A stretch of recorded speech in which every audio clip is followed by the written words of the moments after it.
Okay, let's wrap this up, guys. I want to get your changes. I'm going to start first and foremost. To me, Andile is not in our best 11. I want to start seeing us like basically throughout the series. I want to actually let us see us blended into the last and final game, and then we play our best 11 in that final game.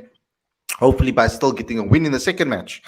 So for me, I would bring Wayne Parnell back into the side again. I think let's try with him. We know what Dwayne Pretorius has to offer. Dwayne Pretorius is our best all rounder currently in the setup. I feel very close with I feel with Wayne Parnell. So I'll bring Wayne Parnell back in Yeah. instead of Andile. That would be the only change that I would make.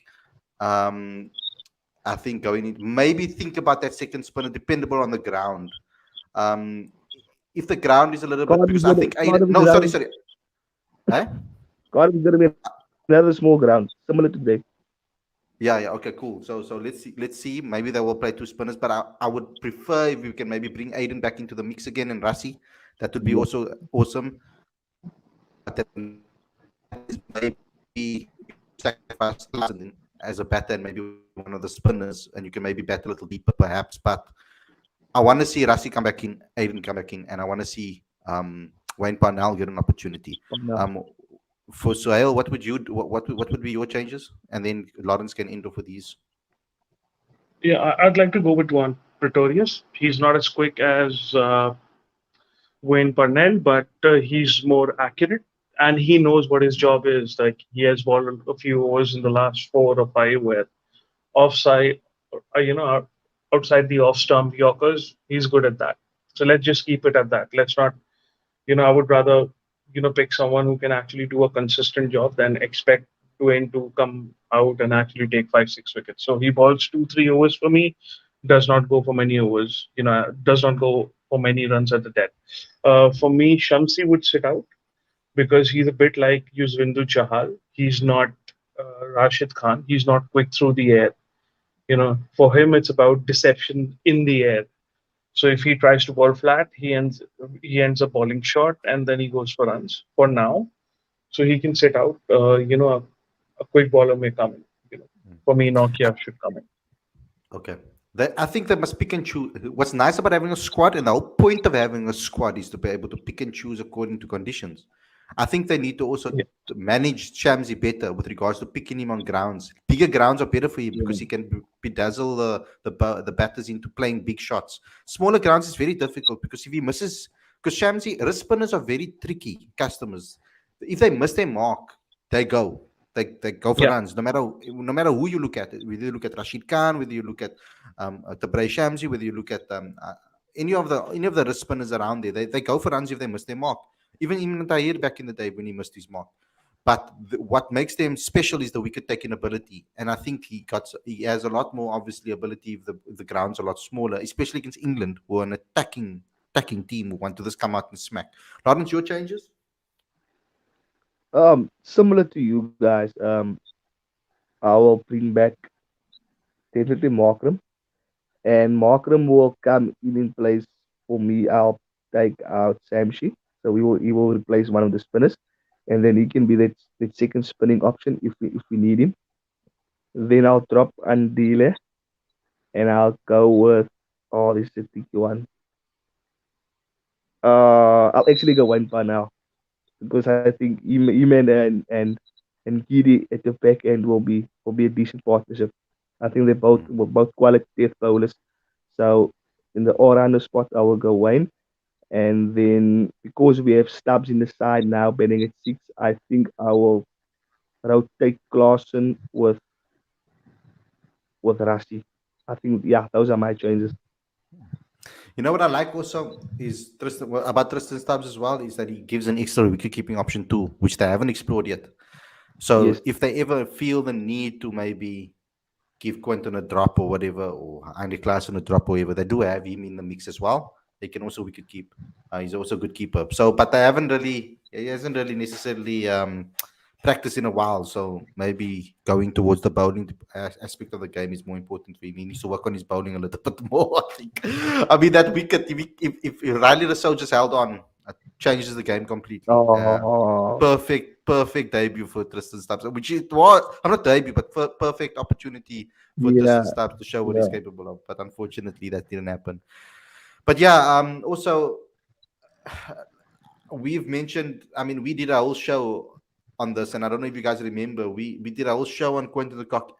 Is he droppable or is he undroppable? And I did a whole podcast show on it, talking about it because I've been having this conversation for a while because I've always felt that he needed to start taking responsibility. It's the same Yeah, conversation I had with yeah, regards to David Miller. David Miller has now started to take that senior role and step up and take the responsibility. Today he didn't Yeah, so much, but because Tristan was smacking on the other end, so he did what he was supposed to do. He gave Tristan the stubs.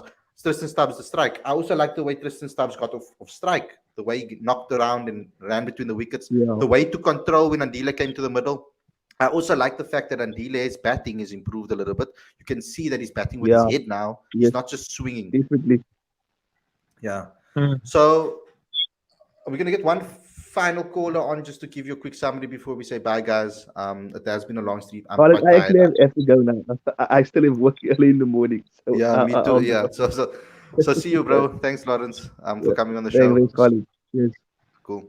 Let's just get the thank you, final Lord. caller to this to give his thoughts quickly. As Hussein, would you just like to give us your final thoughts and maybe your team for tomorrow, and then we can close the stream?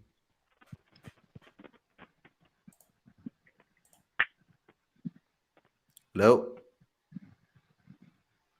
Hi, hello guys, can you hear me? It's a bit Yes, I can hear delayed, I you think. perfect. Yep, can hear you perfectly. Okay, my thoughts on the game was that we bowled well. I think we bowled decently. Just our fielding let us down. Lungi and Gidi bowled very well, but I also just feel that in our batting side, our batting was good.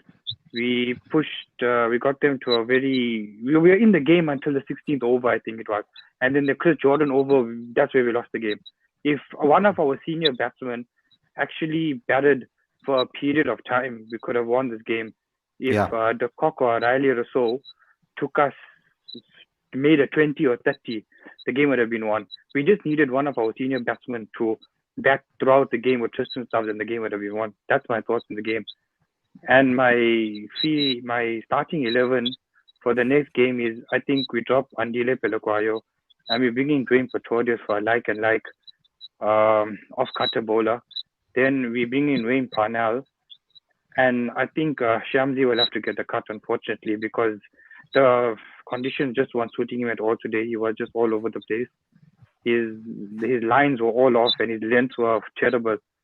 I feel that if Shamsi would have settled actually if Clarkson took the catch of his first over, definitely, because he's usually that batsman that once his bowler that once he's a confidence bowler. So once he gets his stride in and once he gets in going, he will play. But once that drop catch went out and he went for six, his momentum just was lost and he was lost throughout the whole game. You know, I feel like Adile can't multitask because at the beginning, we were like, oh no, he's getting selected because he bowls well and he was one of the best T20 bowlers around in South Africa at the time. He wasn't conceding much when he came onto the scene, and it was his bowling that stood out. And then all of a sudden, he's focused on his batting. His batting is looking a lot more mature and better. Now his bowling is suffering. So he needs to sort that out and get consistency in both. I do believe that we got two all-rounders that are better than currently in the T20 format, and that is both Dwayne Pretorius as well afterwards Wayne Parnell. Dwayne Pretorius is my first choice all-rounder. He showed what he's capable of with the ball in the World Cup. He was excellent, and that's the highest level. So we can't necessarily just suddenly decide to pick someone else. Wayne Parnell gives the left option, gives a nice balance. So having both of them in the team would be great. But if we can't, then I will go with Dwayne Pretorius. But for now, with this experiment that we're going with, let's see what they do tomorrow. If they're going to experiment again, I do think that a lot of those players will probably be rested, and the guys that were rested will probably play tomorrow. I think because of the games are back to back, I don't think they wanted to play our best team in both games. They decided to maybe give the other guys an opportunity in the first game, which was an interesting decision to make. And I would like to hear what others have to say about it. But Khalid, I got a question, right? You see on England, when I was looking at England, they have 7 bowlers that can bowl if a bowler bowls wrong. They got Ali, they got Liam Livingston as their backup bowlers. Yeah. We are struggling to find a 6th. Surely I we should don't have a six and a think seven. so. We should have like, for example, like we have our stock standard, we gotta have our five, but we should have those two batsmen that can turn the arm and bowl us 2 overs or 3 overs here or there. When we had a problem like today with Shamsi, we needed Hmm. someone to come in that was actually like a good specialist bowler that could come in and take us through. Yeah, I think they're hoping for Tristan Stubbs and Aiden Markham to do that role and share the responsibility. Tristan was very off today. I don't know what went wrong in his head today, but I've seen him bowl a lot better than that. I know he's bowled a couple of pies, maybe in domestic cricket as well, but he's getting better there. But if you play Aiden Markram and you play Tristan Stubbs in the sixth position, you've got two extra bowling options over there, and you have the option of playing both Dwayne Pretorius and Wayne Parnell. You do not have to Yeah, play Keshav Maharaj and Tabrei Shamsi both in the team. I think one spinner Yeah. should be enough, dependable on the ground. So for me personally, you can have a very deep batting lineup. We could bat until 9 if we really wanted to. If we select the team correctly. But it's interesting to see what they're doing. It does seem like they're trying to fill out the team and find that extra positions and extra players to fill out the squad completely. Because I thought we were two or three players short in the World Cup um, from a backup perspective. I still felt that we didn't go there with a full strength 15-man squad. I still think that we have like three or two positions missing from that T20 World Cup that we played last time. So let's see what happens with regards to that. I think I would like to see the approach tomorrow and what they do. Let's see what happens when they pick their best 11. I think they will pick their probably the closest to their best 11 tomorrow and on in the next game. What's going to be interesting is with Tristan Stubbs' performance, what decision are they going to make? Because now they haven't had a chance to see what Riley can do. Riley's played one match and looked and hasn't really gotten much time to show what he's capable of for South Africa again. So what are they going to do with Riley? Because Aiden comes back into the team and Rassie comes back into the team. So will they now drop someone that is in form in Riza Hendricks that has the score of 50 and put someone like give Riley Rizzo another opportunity? Those are the type of things that we've been crying about when it happens with a player of color. When a player of color comes back in afterwards, when a white player has performed well, etc. We have been crying about those things and saying, "Oh no, that's unfair." So I just want to see how the fan base reacts to that. If Riley Rizzo does get another opportunity, because we've seen guys get dropped after like having one bad game. Look at Vian Libber, look right. at Jacques' name is Jacques Schneemann. So we've seen that happen before in the past. So I just hope that we do find a way on deciding what direction we're going to go to, because Riza Hendricks is now shown that when in situations when the team and everybody else doesn't perform, he does. It happened like that with him and Bavuma in the World Cup too. When everybody else failed around them, they Yeah, came to yeah. the party and won us a game. So like it's consistent. But when everybody's like hot and doing well in certain grounds, then we see. I still think Riza has a bit of issues with the moving ball. That is still something for me that you can see with the straight drive here often gets nicked off because of no foot movement and playing very wide. But yeah, that's a story for No, another the day. Let's just get your I final think thought, that guys. I think that Riza cemented his place for the opening spot for the series because he played very well in this game. So I think for the next two games he should stay an opener. I feel that we should give Riley a run for the rest of the series. He deserves the chance. He's been performing throughout the world on a consistent basis, and in the English conditions, I think he's someone for five sixes in a row or something of that sort. So Riley should really get a chance for the rest of the series. And then there has to be a chance between Rassi and Markham. I think they must just play them both one game, and then let them just play it for the rest of the series. Yeah. Okay, let's get your final thoughts, Sohail, before I say bye to everybody. Yeah, for me, Quinton de Kock stays because after two games, the tour is actually done for him. And Riza sits out, unfortunately. He played well. Uh, I don't think he would be playing any of the World Cup games unless and until there are injuries, etc. So Riza sits out. Riley comes, joins Quinton to open the batting. Aiden comes in, and Yes, actually, for me, in place of Undile, uh, Pretorius comes in, and in place of Tabriz, I agree with Hussein. Wayne Parnell can come in, strengthen that, shorten the tail, and also, ball some useful Yorkers towards the end. You know, Hmm. Well, Parnell mustn't be slept on with his bat. Eh? The guy is coming off a good local series with the bat. He's shown his ability with the bat in England too. So, I mean, we haven't gotten to see it yet because he hasn't really been put in the But situation to do so. Pana can be a good number 8. I feel. I feel he got Yeah. it in him to be a number 8. Yeah, definitely an 8. Yeah, I don't see him as a Dwayne that can go play. Well, although he's opened the batting before in certain cases for the Western Province team, he's done it before and scored runs there, like big runs there. So it's not like he's not capable of it. But yeah, I agree with leaving Andila out for this particular match, and bringing in. I would want to test, so that's why I'm saying Wayne Parnell. But other than because I know what Dwayne is going to offer. So yeah, it would have been nice to give everybody an opportunity on this tour. But But now guys, you, but Khalid, the one question. Yeah, I'm sorry. Go on. no, you go, I'll go after you. No, I also want to ask Khalid, should Riza play according to you in the next two games, considering, the World Cup? Would he be opening? If he won't be opening, then what's the point? okay, you see, Riza didn't show for me anything different than I haven't known before. Now, Yeah. now understand this, please, because I know what Riza offers. I've watched his career. I know him quite well. I have good conversations with him. I speak to him regularly about the game when I get to see him and how he's going and stuff like that. So I know what Riza can do. I've seen it many occasions. I've seen him bat under pressure. I've seen him do amazing things for the Lions. I've seen him do amazing things for the Josie Stars. I've seen him do amazing things for the Proteas too. In games when we thought that no one that he's not going to perform, he's always put up his hand. But what concerns me is the start before he gets there.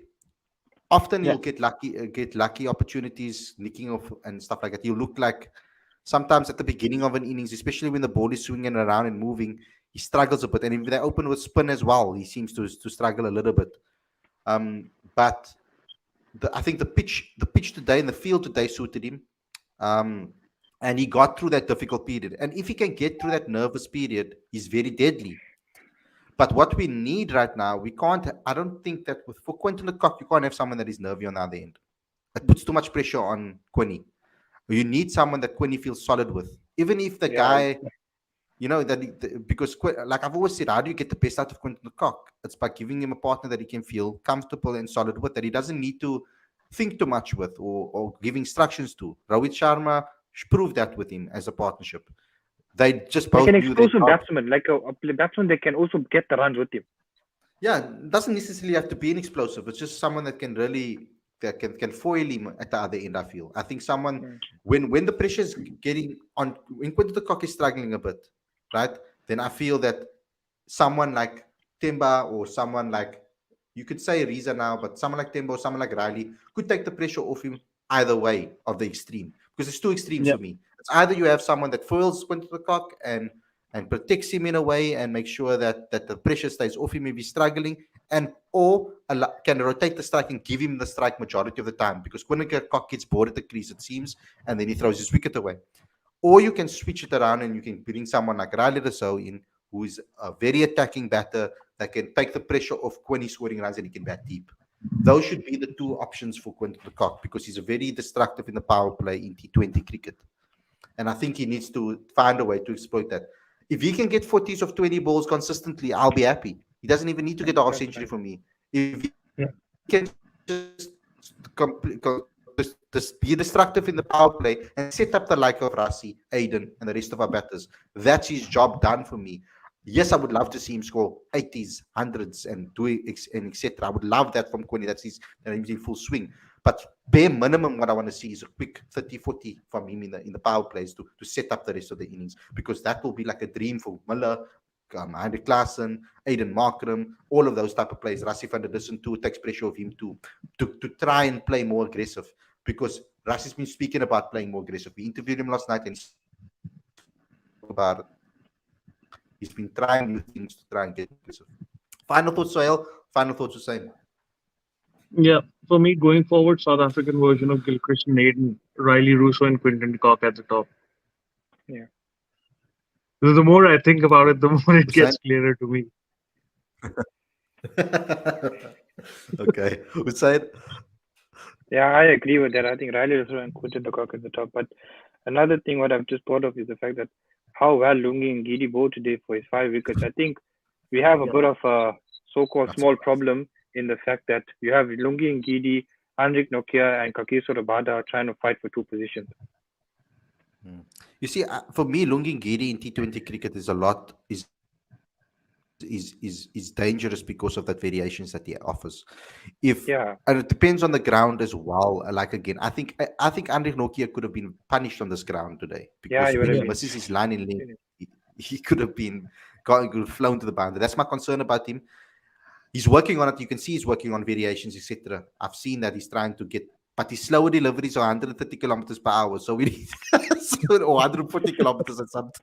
So that's the problem with him. It's like the disguise is not really there. So I mean, I'm a big fan of Andre. He's flipping deadly. Imagine if you can just hold him for two overs at the end to completely destroy a batter at the other end or whatever the case may be. But at least we have. I like the bowling department. We have enough there. I think we have enough backup. Yeah. I think we have enough players over there. We have a good batting unit. I've always been a fan of Lungi and what he offers in T20 cricket But specifically then which two would you and start? Test cricket. I mean, I would start Lungi because I feel Lungi has more variations. He's a Yes. he has the back of the hand slower delivery. He has the wobble seam. He can bring it into you. He can pitch it up to you. He can do a lot more than what Andrich can do. Andrich is dangerous because he's quick, and if he can get to that consistency that he got in the IPL and in the MSL when he was bowling those in swinging Yorkers consistently, Hmm. if he can get to that levels again, because he's fighting with rhythm and he's fighting with rehab at the moment. He's also doing his rehab, so he's not in his best form. So currently, Lungi is in the top performer at the moment. So I would go with Lungi currently, because I mean KG hasn't been bowling too badly.